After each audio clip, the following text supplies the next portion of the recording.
그 가계도 탐색을 이제 대부분 일회기 때 혹은 접수면접 때 가계도 탐색을 하는데, 가계도 탐색하는 방식이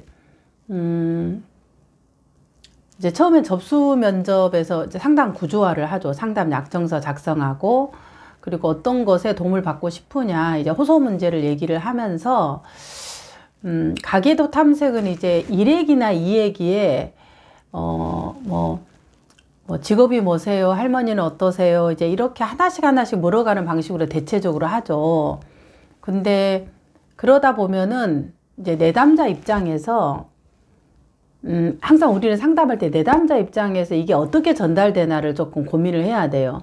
그럼 이제 우리가 만약에 상담을 받는다고 내가 이렇게 내담자 자리에 앉아 있어. 그런데 부모님은 언제 이혼하셨어요? 또 뭐 언제 이렇게 했어요? 이게 이제 정보적인 거죠. 이렇게 물을 때 보통 우리가 어떤가요? 그렇게 질문을 하게 되면은 이게 정보가 나가면은 사람이 드라이해져요. 이렇게 드라이해지면은 이렇게 약간 기계가 이렇게 돌아가는데 뻐근거리는 거죠. 그래서 우리가 이제 장기 상담이 아니라 단기적인 상담이죠. 대부분 건가지도 모든 상담이 10회기를 기준으로 좀 더 내려오거나 한 20회기 이 정도 범위 안에서 대부분 상담이 이루어지거든요.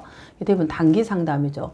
그러면은 이제 이렇게 대부분이 탐색을 하게 되는데, 그렇게 하게 되면 드라이해지고 내담자의 이 그 호소 문제에 대한 것들을 놓치기가 쉬워요. 정보를 많이 안다고 들어가는 건 아니거든요. 그래서 이제 저는 어떻게 하냐고 하면 호소 문제를 기준으로, 그러니까 정보를 알고 호소 문제를 다루면은 되게 이 양이 방대해져 버려요. 그래서 그렇게 하기보다 예를 들면 이걸로 한번 예를 들어 이렇게 이제 뭐 이게 예시가 적절할지 모르지만, 호소 문제가 이거예요. 꼭지, 귤. 근데 이 귤 껍질인데 이거 사실 안에는 모르지만은 당신이 어떤 거 도움을 받고 싶으신가요? 하고 이제 이렇게 열었어요. 그 열었는데 우리가 자, 이 귤 껍질이 지금 이렇습니다. 이렇게 하고 이제 다 이걸 베끼는 게 사실은 그 가계도거든요. 뭐 당신은 어쩌고 바깥에 있는 이 정보들을 베껴내는 게 사실은 가계도예요. 이 부분들을. 근데 이렇게 해버리면 덜 그렇게 이렇게 내담자가 나와 있으니까 이걸 되게 수치스럽게 생각할 수도 있고, 진짜 이 안에 있는 것이 안 나올 수가 있어요. 이렇게 이제 대부분의 가계도를 벗긴다고 생각하면. 그런데 이제 이런 방법이 대부분 있고, 또 하나는 어떻게 이제 가계도를 하냐면, 이게 이제 호소 문제라고 생각했을 때 이 꼭지가 어떤 것에 도움을 받고 싶으신가요? 그럴 때 제가 뭔가 죄인 취급 받는 것 같아서 되게 이제 이게 부담이 되고 싫어요. 힘들어요. 그 다음에 또 뭐라고 얘기를 하냐 그러면, 이제 그런 얘기를 앞부분에 상담 계약을 하고 나서, 이야기가 나오죠. 그래서 어떻게 이제 나는 화해할 마음이 아직 없는데 계속 화해를 주의해서, 이렇게 억지로 이렇게 화해를 시키려고 해서 제가 좀 힘들어요. 이렇게 얘기를 이제 하게 되면, 내담자가 갖고 있는 이 마음이 처음에 이제 이런 거죠. 이것을 이제 이렇게 지금 얘기를 했어요. 나는, 내가 좀 약간 죄인 취급 받는 것 같아요. 그래요. 그러면 내가 사실 잘해보려고 우리 민들레님께서 결정하신 건데, 주위에서 뭔가 죄인 취급을 주신다 그러면 되게 많이 억울하실 것 같아요. 일단은 이것을 이제 벗겨가는데 항상 이제 공감이라는 기름을 채우는 기름으로 이렇게 하는 거예요. 그렇구나. 그래요. 그러면 이제 뭐라 내담자 얘기하겠죠. 그러면 우리 민들레님께서 잘 이렇게 살려고 하는데, 그렇게 죄인 취급하는 것이 주로 어떤 상황에서 누구로부터 했는지 좀 궁금합니다. 이렇게. 이게 이 호소 문제로 얘기를 하는 거예요. 그러면 이제 누가 나오냐 그러면은, 이제 뭐 그 외갓집 식구들이, 뭐 이렇게 화해를 엄마한테 잘못했다고 얘기해라. 이렇게 자꾸를 나한테 강압적으로 얘기를 하게 된다. 근데 저는 그럴 마음이 없어요. 이렇게 얘기를 하잖아요. 우리 민들레님께서 그럴 마음이 없을 때는 그만한 이유가 있을 것 같아요. 그런데 그 외가댁에서 무엇 때문에 이렇게 화해를 요구할까요? 그리고 어떤 화해를 해라고 요구할까요? 이렇게 이제 얘기를 하면은 그 내용이 나오는 거죠. 그럼 내용이 나오다 보면 내담자 쪽에서 이 내용을 하다 보면 이걸 벗길 수밖에 없어요. 이게 따라온다는 거죠. 그 주 이야기를 가지다 보면은 외갓집에 뭐 식구가 대식구예요. 이모도 있고 삼촌도 있고 또 이모부도 있고 이러는데 이제 그들이 이렇게 저한테 자꾸 뭐 해라고 얘기를 해요. 그러면 정말 힘들 것 같아요. 그러면 지금부터 우리 민들레님께서 그런 요구를 받아서 죄인 취급받는 뭔가 화해를 해라고, 화해하지 않으니까 너가 잘못했다고 얘기하는 이런 것들이 좀 얼마나 이런 고통, 불편감이 있으셨을까요? 계속 이제 호소 문제에서 얘기를 하죠. 그러면 얼마나 이렇게 했어요? 뭐 5년이다.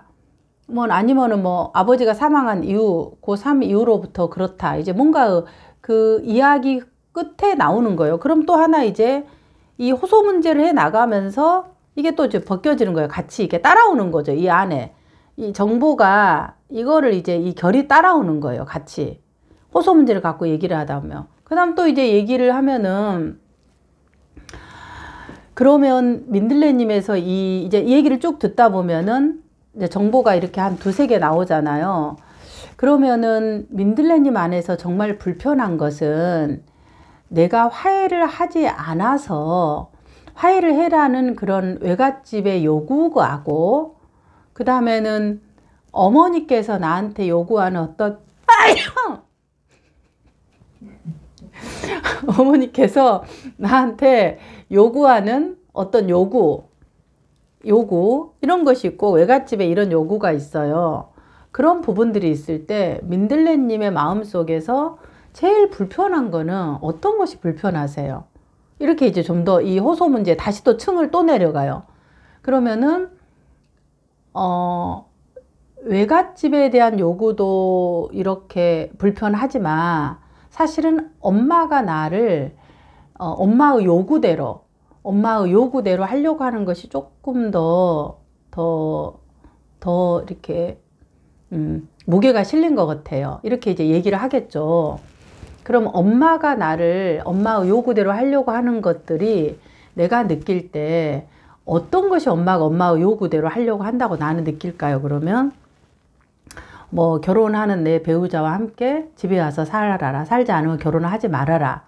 이런 부분부터 있으면서 계속 이제 있어 왔다 그럴 때, 그러면 그런 엄마의 요구를 어머니께서 최근에 있으셨는지 아니면 언제부터 그런 요구들을 해오셨을까요? 하고 이제 결국 이 호소 문제에 대한 요구를 또 얘기를 해. 그러면은 뭐라고 얘기해요? 사실은 엄마의 요구가 최근에 그렇게 많아진 건지 그 이전에는 어떤 건지 궁금합니다. 이렇게 말하잖아요. 결국 이 호소 문제로 이어진 거죠. 그러니까 사실은 엄마는 과거나 지금이나 똑같았어 요구하는 것은. 그런데 제가 남자친구와 만나면서 내가 살고 있는 모습이 조금 좀 다 이상하다. 이렇게 꼭 살지 않아도 되겠다라는 걸 내가 알면서 내가 엄마한테 목소리를 내기 시작했고 그러면서 엄마가 이런 요구를 좀 더 크게 느껴진 것 같아요. 이렇게 이제 내담자가 지각을 얘기를 하는 거죠. 그러면은 그 시점이 언제일까요? 그럴 때 이제 남자친구를 사귄 것이 뭐 몇 년이라는 그 지점이 나오잖아요. 그럼 그 지점에서 해당되는 부분에서 이제 엄마 이야기까지 나와요. 그럼 엄마와 그동안에는 우리 민들레님께서 엄마는 어떤 존재였고 지금은 어머니는 어떤 존재인가요? 계속 호소 문제에서 이제 엄마를 또 연결시키는 거예요. 그러면 엄마는 나에게 굉장히 내가 순응했었고 특히 이제 외갓집 식구들이 아빠를 쫓아내고 막 이렇게 할 때 나도 그게 한편이 돼서 엄마가 편에서 늘 있어서 거역한 적이 없었다. 그러나 지금 와서 생각해 보니까 내가 남자친구를 사귀면서 뭔가 이제 약간 거리감을 두고 바라볼 때 어머니가 과도한 통제를 했다고 좀 느껴지는 것 같아요. 그럼 이제 이 어머니에 대해서 내담자가 느끼는 이 통제감이 나오는 거죠. 계속 이제 이 호소 문제를 갖고 이야기를 이렇게 풀어가는 거죠. 이런 식으로. 풀어가요. 이제 이런 방식으로 이야기를 해요. 그 다음 이제 중요한 것은 이제 아버지에 대한 거잖아요. 그러면은 이 통제에 대한 것이 아버님이 이렇게 돌아가시고 난 이후에 어머니께서 좀 더 심하셨나? 그 이전에는 좀 어떠셨나요? 그럴 때, 아빠가 고3 때, 이제 뭔가 어떤 그 큰 병으로, 간 그곳으로 돌아가셨는데, 사실은 그 전에부터 그랬어요. 그렇게 해서 이제 그 아버지 이야기 역시 묻혀 나오는 거죠. 그렇게 해서 이 가계도를 탐색을 하고, 이제 탐색에 대한 부분을 이런 식으로 저는 이제 호소 문제를 갖고 계속 이제 이 내담자에 대한 정보들은 이렇게 탐색을 해가요. 이런 방법. 또 하나는 이런 얘기를 기본적으로 이제 해보고 내담자와 함께 가계도를 그려보는 방식이 있어요. 그려보는 방식이 있는데 이제 짧은 회기에 하면은 이제 어느 정도 인지가 되신 분들은 괜찮은데 대학생이라든가 그러지 않는 분 같은 경우는 이제 설명을 듣고 제가 가계도를 그린 부분들을 내담자에게 주면서 제가 좀 이렇게 이해를 했는데 한번 확인해 보시고 좀 이게 그 어떠신지 아니면 형용사 같은 것만 좀 이렇게 붙여봐라고 나머지 기본 틀은 주시면서 한번 좀 작성해 갖고 오시라고 하든지 이런 부분으로 보통 이제 활용을 합니다. 그래서 가계도 탐색을 그렇게 하시면은 별도의 가계도 탐색의 회기가 있지 않고 그냥 호소 문제를 계속 탐색해 나가면서 가계도를 탐색할 수 있다. 대부분.